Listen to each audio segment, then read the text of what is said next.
اس کا نقشہ بھی ان کے پاس نہیں ہے. ان کو یہ آئیڈیا ہی نہیں ہے کہ عمران خان صاحب کا کمرہ کس طرف ہے, دروازہ کس طرف ہے, صوفہ کس طرف ہے, کرسی کس طرف ہے, اور وہاں کا کوئی انہوں نے دورہ بھی نہیں کیا, تفتیشی وہاں گیا ہی نہیں.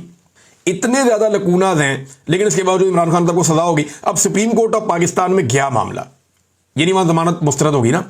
سپریم کورٹ آف پاکستان میں یہ ضمانت کا معاملہ گیا ہے. اب ججوں کا بہت بڑا امتحان آ گیا. یہ جب بھونڈا ترین تاریخ کا کیس ججوں کے سامنے آئے گا تو دیکھتے ہیں سپریم کورٹ آف پاکستان کا ایک بہت بڑا امتحان ہے. یا آفریدی کا کہ وہ اس میں انصاف دے پاتے ہیں یا نہیں دے پاتے, کیونکہ اسی سپریم کورٹ سے یہ سارا معاملہ شروع ہوا تھا, اسی سپریم کورٹ میں یہ سارا معاملہ واپس آ گیا ہے. اور تفتیشی کا, پولیس والوں کا, پروسیکیوشن کا بہت بڑا امتحان ہے, کیونکہ یہ کیس لڑنے کے قابل ہے ہی نہیں. اس کیس کو لڑا ہی نہیں جا سکتا. عمران خان کی حد تک تو سوال ہی پیدا نہیں ہوتا یہ کیس لڑا جا سکے, کیونکہ پولیس والوں نے جو بھونڈے انداز میں یہ مقدمہ درج کیا ہے, دنیا کا کوئی بنانا ریپبلک بھی ہوگا نا, اس کی جو سب سے بدترین عدالت بھی ہوگی نا, اس کے اندر بھی اس کو ثابت نہیں کیا جا سکتا. اب دیکھنا یہ ہے کہ چیف جسٹس آف پاکستان اس معاملے کو کیسے ہینڈل کرتے ہیں, تو بڑی انٹرسٹنگ چیز ہونے جا رہی ہے.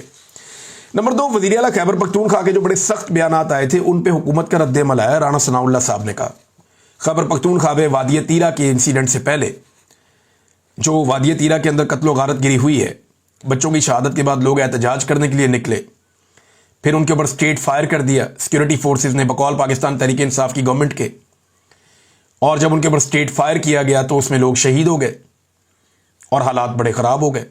اب لوگوں نے جا کے طالبان سے کہا بہت بڑی تعداد میں کہ آپ یہ علاقہ چھوڑ دیں, ہم فوج سے کہیں گے وہ بھی علاقہ چھوڑ دے. تو کیا یہ علاقہ واقعی میں جو وہاں کی عوام ہے وہ طالبان سے اور فوج سے خالی کروا سکتی ہے؟ پاکستان تحریک انصاف نے بھی بڑا سخت موقف لے لیا. انہوں نے کہا جی ٹھیک ہے, فوج 15 دن کے اندر نکل جائے ان علاقوں سے. لیکن رانا ثناء اللہ صاحب کہہ رہے ہیں کہ وزیر اعلیٰ خیبر پختونخوا کے بیانات پہ مت جائیں, ان کے بیانات کو بالکل سنجیدہ مت لیں. وہ سیاسی بیانیے کے لیے بولتے ہیں, صرف جہاں ان کے تعاون کی ضرورت ہوتی ہے وہ تعاون کر دیتے ہیں حکومت کے ساتھ. یہ رانا ثناء اللہ صاحب نے دعویٰ کیا ہے. اب وزیر اعلیٰ خیبر پختونخوا کے اوپر چند سوالات کھڑے ہو رہے ہیں. نمبر 1, ابھی تک کسی ایک بھی ڈرون حملے کی FIR علی امین گنڈا پور صاحب نہیں کر سکے. دیکھیں نا, علی امین گنڈا پور صاحب 5 گھنٹے اونچی آواز میں تقریر کرتے رہے یا چلاتے رہیں, اس سے کوئی فرق نہیں پڑتا. صرف ایک چھوٹی سی FIR درج کر دیں ڈرون حملے کی, اس سے فرق پڑتا ہے. آپ دیکھیں نا, پریکٹیکلی آپ دیکھیں جاوید ہاشمی صاحب نے کیا کہا تھا. جاوید ہاشمی صاحب نے کہا کہ مجھے DG ISI نے کہا یا ISI کے چیف نے کہا کہ ہم آپ کو سیٹ پہ کامیاب کروا دیتے ہیں, آپ الیکشن آپ کو جتوا دیتے ہیں, آپ ہمیں برا بھلا کہتے رہا کریں, لیکن جب آپ ضرورت پڑے ہمیں آپ کی تو آپ ووٹ ہمیں دے دیا کریں یا ہمارا کام کر دیا کریں, ہمیں جتنا مرضی برا بھلا کریں کوئی فرق نہیں پڑتا. تو احمد ولی خان کیا کرتے ہیں, انہیں سیٹ دلوائی گئی ہے نا, وہ کتنا برا بھلا کہتے ہیں فوج کو, لیکن جب ووٹ کی ضرورت پڑتی ہے تو وہ فوج کے حق میں ووٹ ڈال دیتے ہیں یا اسٹیبلشمنٹ کے حق میں ووٹ ڈال دیتے ہیں, جو بھی ان کو ملٹری اسٹیبلشمنٹ کہتی ہے وہ ویسے کر دیتے ہیں. تو احمد ولی خان صاحب والا فارمولا باقی جگہ بھی اپلائی, کیا گنڈا پور صاحب پہ یہ فارمولا اپلائی نہیں ہوتا؟ گنڈا پور صاحب جتنا مرضی اونچا بولیں, چلائیں, 4 گھنٹے 3 گھنٹے بولیں, بہت بولتے چلے جائیں, لیکن بولنے سے فرق نہیں پڑتا. پریکٹیکلی وہ ایک FIR درج کریں اگر, تو اس سے فرق پڑتا ہے. اور میں نے جب بات کی تھی اس وقت تک یہ جو سانحہ ہوا وادی تیرا کا, اس کی بھی FIR درج نہیں کی گئی. حالانکہ اسٹریٹ فائر کیے گئے ہیں, مدعیوں سے پوچھ کر FIR درج کرنی چاہیے ان لوگوں کے خلاف جنہوں نے یہ اسٹریٹ فائرنگ کی ہے. اب اسلام آباد میں FIR نہ ہو سکے فائرنگ کرنے والوں پر, تو یہ تو بات سمجھ آتی ہے کہ وہ وزیر داخلہ کے کنٹرول میں ہے, محسن نقوی کے. لیکن خیبر پختونخوا میں تو علی امین گنڈا پور کی حکومت ہے پاکستان تحریک انصاف کی. وہاں پہ اگر نہتے شہریوں کے اوپر فائرنگ ہو اور وہ قتل ہو جائیں, اور وہاں پہ بھی اگر FIR نہ ہو سکے, تو پھر علی امین گنڈا پور بھی وہی ہے جو محسن نقوی ہے. پھر دونوں میں کوئی فرق تو نہیں ہے نا, اور فرق ہو بھی نہیں سکتا جب FIR ہی نہیں ہو رہی.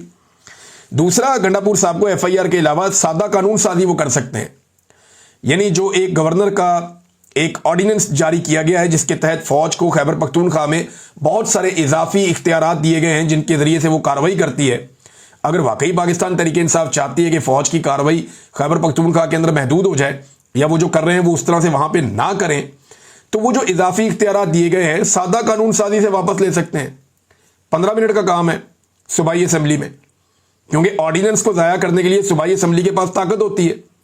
جو بھی آرڈیننس ہے اس کو اسمبلی سے پاس کیا جاتا ہے, جو بھی آرڈیننس ہے اس کو اسمبلی سے فائنل کیا جاتا ہے, اور اگر اسمبلی اس کو ریجیکٹ کر دیتی ہے تو آرڈیننس آٹومیٹکلی ختم ہو جاتا ہے. یا جا کے ایڈوکیٹ جنرل جو ہیں خیبر پختونخوا کے وہ عدالت سے اپنا کیس واپس لے لیں اور سٹے ختم کر دیں. اور پشاور ہائی کورٹ کا جو فیصلہ تھا کہ یہ انسانی حقوق کی خلاف ورزیاں ہیں جو آپ نے ایکسٹرا پاورز دی ہوئی ہیں خیبر پختونخوا کی سطح کے اوپر فوج کو، یہ واپس لینی چاہیے ورنہ یہ انسانی حقوق کی خلاف ورزیاں ہیں، یہ بات کی ہوئی ہے پشاور ہائی کورٹ نے. وہ فیصلہ امپلیمنٹ ہو جائے گا. تو علی امین گنڈا پور صاحب کو ان میں سے کوئی ایک کام، یا تو وہ اپنے ایڈوکیٹ جنرل کو کہیں فوری طور پہ جائیں اور جا کر اپنی جو سٹے ہے اس کو اٹھا لے، یا وہ ایف آئی آر درج کرنا شروع کریں. یہ بھی وہ ابھی تک نہیں کر پائے، نہ ڈرون حملوں کی نہ باقی چیزوں کی. اور سادہ قانون سازی کے ذریعے سے وہ فوج کو ملے ہوئے اضافی اختیارات بھی واپس لے سکتے ہیں. اور ایک اور چیز کر سکتے ہیں کہ خیبر پختونخوا کی معدنیات کے حوالے سے جتنی بھی مائننگ ہو رہی ہے اس کا ایک آڈٹ کروا سکتے ہیں اور بتا سکتے ہیں کس کس کو بغیر ٹینڈر کے ٹھیکہ ملا ہے اور کون کون اس کے اندر ملوث ہے اور کہاں کہاں یہ چیزیں جا رہی ہیں اور کتنے پیسے کے معدنیات یہاں سے نکالے گئے، کتنی مائننگ ہو چکی ہے. یہ ساری چیزیں کریں تو پھر سمجھ آ جائے گی کہ علی امین گنڈا پور صاحب واقعی اس کام پہ لگے. ناظرین، جو لوگ موجودہ حکمرانوں کو مہاتما بنا کر پیش کر رہے تھے یا ان کو لے کر آ رہے تھے جب کہ جناب یہ بہت اچھے ہیں، یہ کر دیں گے وہ کر دیں گے، ڈار صاحب آ گئے ہنینج کر دیں گے، میاں نواز شریف واپس آ گیا پاکستان کی قسمت بدل دے گا، اسٹیبلشمنٹ اور نواز شریف کی گیم اٹھا رہے تھے، وہ لوگ اب بہت مایوس دکھائی دے رہے ہیں. بلکہ میں ایک چیز ایسی نوٹ کر رہا ہوں کہ ہمارے یہاں پہ دو طرح کے صحافیوں کا اکٹھ ہو گیا تھا. ایک وہ صحافی جو پی ڈی ایم کی جماعتوں کے قریب ہے، کوئی یہ سمجھتا ہے کہ پیپلز پارٹی پاکستان کے مسائل کا حل ہے، کوئی سمجھتا ہے اے این پی، کوئی فضل الرحمان صاحب کی پارٹی کو پسند کرتا ہے، کسی کو جماعت اسلامی میں یا کسی کو مسلم لیگ نون کے اندر پاکستان کی بقا نظر آتی ہے. اپنی اپنی سوچ ہے اور یہ اچھی بات ہے، سب کی سوچ اپنی اپنی ہونی چاہیے. تو پی ڈی ایم کے جماعتوں کے جو صحافی ہیں وہ اور جو اسٹیبلشمنٹ کے قریبی یا ٹاؤٹ صحافی ہیں وہ، ان سب کا میں نے دیکھا کہ ایک اکٹھ ہو گیا تھا گزشتہ 2-3 سالوں میں. اور یہ سب اکٹھے ہو کے پہ جاتے تھے عمران خان صاحب کو یا ان کے حمایتی میڈیا کو یا جو ان کی آواز سنانے والا میڈیا اس کو، تو یہ سارے اکٹھے ہو کر پڑ جاتے تھے. تو ایک بڑا زبردست اکٹھ تھا اسٹیبلشمنٹ کے صحافیوں میں اور پی ڈی ایم کے جماعتوں کے صحافیوں میں. اب میں یہ نوٹ کر رہا ہوں گزشتہ چند دنوں سے، اور یہ کچھ 1-1.5 ہفتے کی بات ہے، کہ ان دونوں طرح کے صحافیوں کے اندر دوبارہ اختلاف پیدا ہونا شروع ہو گیا. یہ بڑی عجیب بات ہے. یعنی جو پی ڈی ایم کی جماعتوں کے صحافی ہیں وہ اب اسٹیبلشمنٹ کے اوپر الزامات لگانا شروع ہو گئے ہیں کہ سارے اختیارات تو ان کے پاس ہیں، چیزیں تو یہ کنٹرول کرتے ہیں، سیاستدان تو بدنام، وہ اپنی باتیں کر رہے ہیں اس قسم کی. دوسری طرف جو اسٹیبلشمنٹ کے قریبی صحافی ہیں وہ سیاستدانوں کو برا کہنا شروع ہو گئے ہیں کہ جناب سیاستدان ڈیلیوری نہیں کر سکے، ان کو اتنا موقع دیا اسٹیبلشمنٹ نے، ان کو لا کر بٹھایا، اس کے باوجود یہ ڈیلیور کرنے میں مکمل طور پہ ناکام رہ گئے، اب اسٹیبلشمنٹ بھی ان سے مایوس ہو چکی. اس طرح کی باتیں اب دونوں طرح کے لوگ کر رہے ہیں.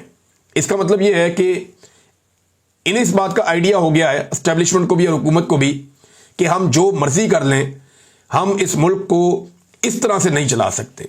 الٹیمیٹلی یہ ملبہ گرنا ہے، تو اب یہ ملبہ ایک دوسرے پہ ڈالنے کی ایسا لگتا ہے کہ کوشش کرنا شروع ہو گئے ہیں.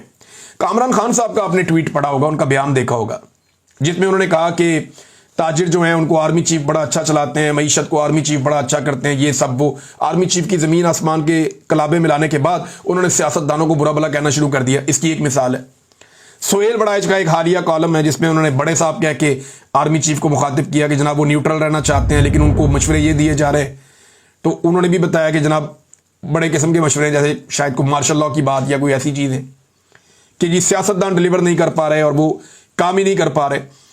تو یہ چیزیں گواہی دیتی ہیں کہ بڑی مایوسی پھیل گئی ہے، پورا نظام مایوس ہو گیا، اسٹیبلشمنٹ بھی مایوس ہو گئی ہے اور حکمران بھی مایوس ہو گئے ہیں کہ ہم نے اتنا زور لگایا ملک چلا ہی نہیں پائے.